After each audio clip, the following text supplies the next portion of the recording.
This video is a review for 11.3. One thing we did in this section was find the greatest common factor. For example, you can form 14 by taking 2 times 7. You can form 63 by taking 9 times 7. So they have a common factor of 7.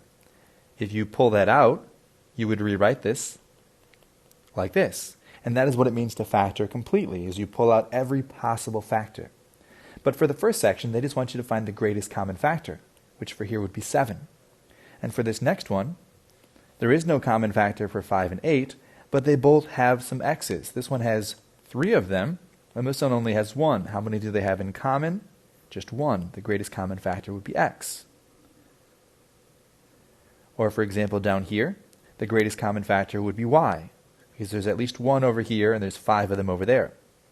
The greatest common factor here would be x squared y to the 4th, because there's 2 x's and there's 1, 2, 3, 4 y's, and this one has 3 x's and 1, 2, 3, 4, 5 y's. So there's at least 2 here and at least 2 here, and there's at least 4 and at least 4. There might be more, but that's how you do the next part, factoring completely. You think about in terms of which ones were left over. And here we had an xy left over, and here we had nothing left over. So that's how you would factor that one completely. Here's some more examples of factoring completely. A 2 goes into both of these, so we can pull it out. It's the opposite of distributing. And all the completely part means is that you factor it as much as you possibly can. So for this next one, we're going to pull out an x, and this becomes 5x squared minus 1. To test your answers to see if they're right, you could then distribute. And if you get what you started with, you know you did it right. Sometimes you'll pull out both a variable and a number. For example, you can pull out a 3x squared. If you multiply it by 3, you get 9x squared. And if you multiply that by negative 8x cubed, you get negative 24x to the 5th. And one last one. This has 3 x's at least in each, and 1 y at least in each, and there's 1 x left over, and then there's 3 y's left over. So I'm going to write plus y cubed. And this would be my answer.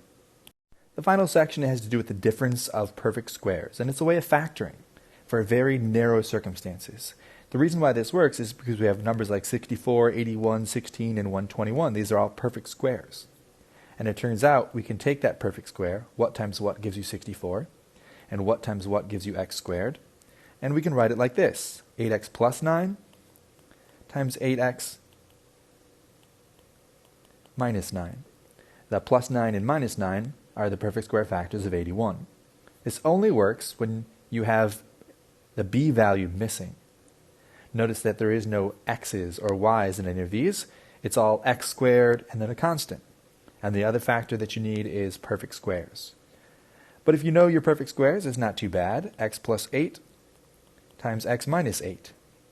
7 plus 12x, 7 minus 12x, because 7 times 7 gives you 49, and 12 times 12 gives you 144, and x times x gives you x squared.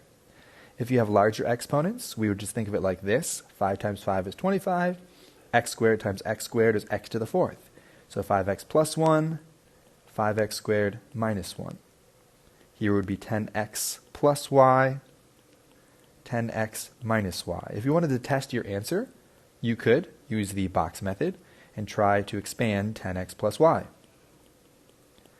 And if you get 100x squared, this would be a minus for one of them, minus 10xy plus 10xy minus y squared. These cancel out. If you get the same answer that you started with, you know you did it right.